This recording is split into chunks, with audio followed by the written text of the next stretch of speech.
set in the WWE Universe in 2026, focusing on Liv Morgan and Dominik Mysterio. It captures their evolving relationship, drama, betrayals, reconciliations, and the unique tension that comes from being two of the most talked-about stars on the roster. The year was 2026, and the WWE landscape had shifted in ways no one could have fully predicted. The Judgment Day still existed, but it no longer felt like the unbreakable force it once was. Finn Balor had quietly stepped back into a more veteran role. Damian Priest was chasing singles gold again, and Rhea Ripley had been gone from television for months after a serious shoulder injury and a contract dispute that turned ugly behind the scenes. That left Dominik Mysterio and Liv Morgan as the two most visible remaining members of the once dominant faction. They had been tied together for almost 2 years now, first as allies, then as something more complicated, something the fans couldn't stop talking about. It started innocently enough. Late 2024 Liv had still been the underdog babyface trying to claw her way back after losing the Women's World Championship. Dominik was the ultimate heel, the spoiled, whiny, entitled prince of lucha libre who had mastered the art of getting heat. When the creative team first paired them, it was supposed to be short-term. Liv would use Dom to get revenge on Rhea. Dom would use Liv to prove he didn't need his Mimi anymore. Simple story. Easy heat. Classic WWE. But chemistry doesn't always listen to booking sheets. The fans notice it first. Every time Liv would wrap her arms around Dominik's neck from behind during a promo. Every time he would smirk just a little too long when she called him my datey Dom. Every time they stood too close during tag matches, the internet would explode. Clips went viral. Edits flooded TikTok and Instagram.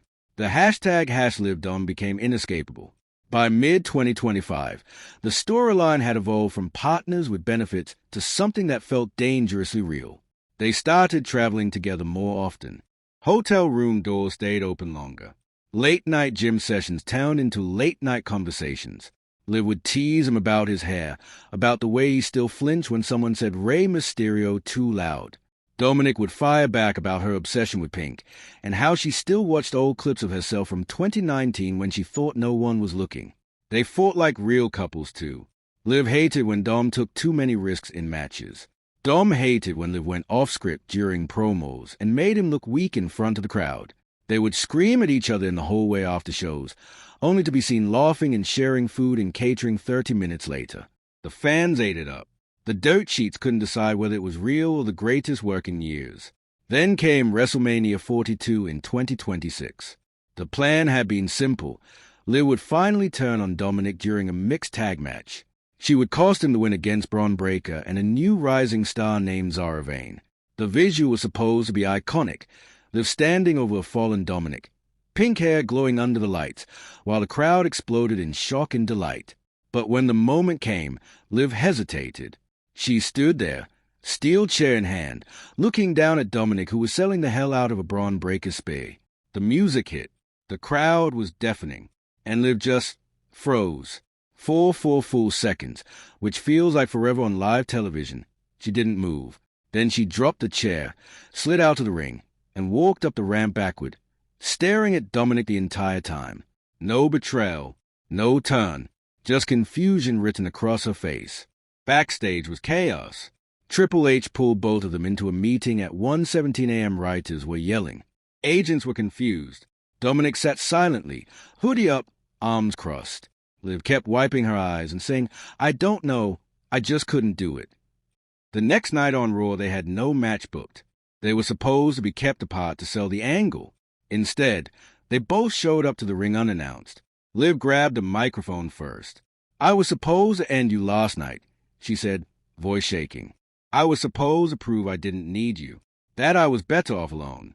But I looked at you on that mat, and all I could think was, what if I lose the one person who actually sees me? The crowd was stunned into silence at first. Then they started chanting her name. Dominik took the mic slowly. He looked at her for a long moment before speaking. You think I don't know how much you carried me, he said quietly. You think I don't see it every single day? You gave me something no one else ever did. You made me feel like I wasn't just Rey Mysterio's son. You made me feel like Dominik. He stepped closer. And yeah, I've been a coward. I've been selfish. I've hurt you. But if you ask me whether I want to lose you, the answer's no. I don't want to lose you. Not now. Not ever. Liv's eyes were glossy. She laughed through tears. Then stop acting like you're still that scared little boy hiding behind Rhea's shadow. Be the man I know you can be. Dominik nodded once, and then, in front of 18,000 people and millions watching at home, he kissed her. Not a work kiss, not a storyline kiss, a real one, slow, desperate, the kind of kiss that said everything they had been too afraid to say for months. The roof came off the building. After that night, nothing was the same. They didn't just stay together as a couple on television. They became the most polarizing duo in WWE. Some fans loved it. They made signs that said "Live and Dirty Dom forever." They chanted "Kiss her again" during matches.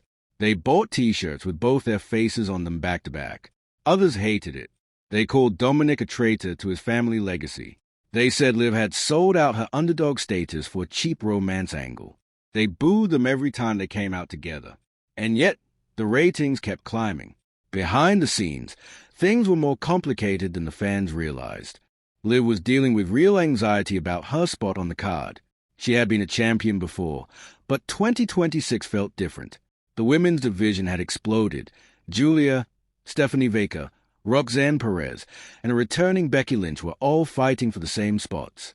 Liv worried constantly that if she leaned too hard into the Dominik storyline, she would be seen as just his girlfriend instead of a top star.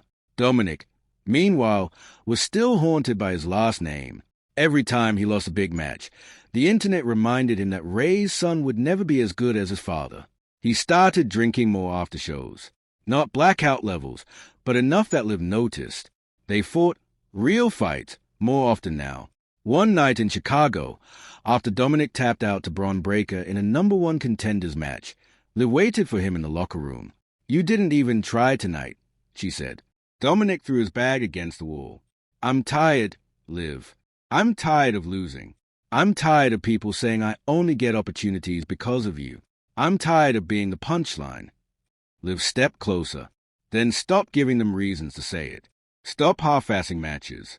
Stop hiding behind me when things get hard." He laughed bitterly. "You think I hide behind you? You're the one who can't decide if you're a babyface or a heel anymore. One week you're the sweet girl next door. The next week you're laughing while I get destroyed. Make up your mind." Liv's voice cracked. "I'm trying to protect both of us. If I turn full heel again, they'll bury me. If I stay babyface, they'll say I'm only over because of you. I'm trapped, Dom."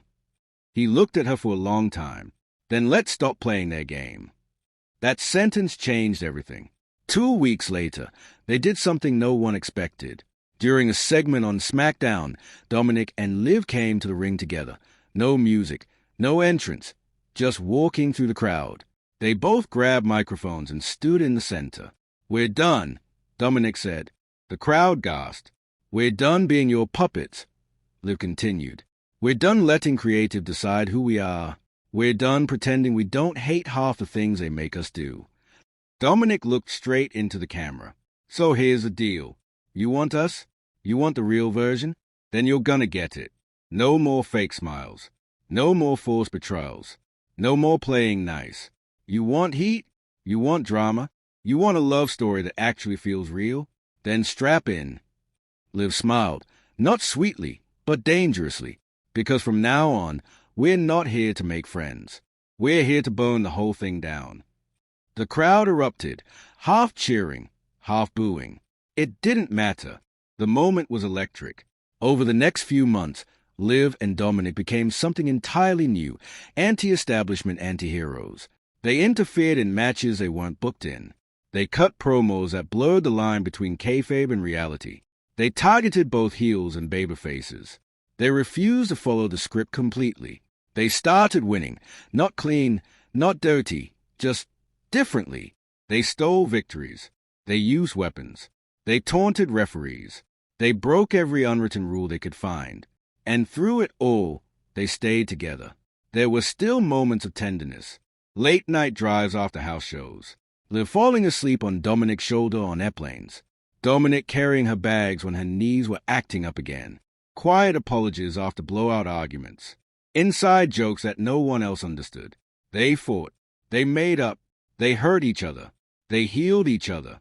At SummerSlam 2026, they finally got their moment. A mixed tag match against Bron Breakker and Tiffany Stratton. No DQ. No countout. Winner take all. The match was brutal. Tables, chairs, kendo sticks, blood. In the final sequence, Braun had Dominik in a Steiner recliner. Liv was down on the outside. The crowd was counting along as Braun wrenched back. Then Liv slid in with a steel chair. She didn't hit Braun. She hit Dominik instead, a sickening crack across the back that made the entire arena gasp. Braun released the hold in shock. Dominik collapsed. Liv stood over him, chest heaving, chair still in hand. Then she dropped it. She leaned down, kissed him softly on the forehead, and whispered something only he could hear. Dominik smiled through the pain. He rolled over, grabbed Tiffany Stratton, who was trying to crawl away, and hit her with a vicious 619 followed by a frog splash. 1, 2, 3. The bell rang. Liv and Dominik stood in the center of the ring, battered, bleeding, victorious. They didn't celebrate the way most teams would. They just looked at each other. And in that moment, in front of 70,000 people, they didn't need to say anything. The fans knew. This wasn't a storyline anymore. This was real. After SummerSlam, WWE had no choice but to let them run. They became the most over act on the roster, not because they were the nicest, not because they were the strongest, but because they were the most honest. They fought each other sometimes. They teamed together sometimes. They turned on each other for a week, then came back together the next. They kept everyone guessing. And every time the fans thought they had it figured out, Liv and Dominik did something new. A kiss in the middle of a brawl. A betrayal that turned out to be fake just to get heat. A quiet moment on the ramp where Liv rested her head on Dominik's shoulder while the crowd chanted both their names. By the time Road to WrestleMania 43 began in early 2027, no one knew what was coming next. But one thing was certain. Liv Morgan and Dominik Mysterio weren't just a couple. They weren't just a tag team. They weren't just a storyline. They were the heartbeat of a new era. Messy, chaotic, beautiful, and completely, undeniably theirs.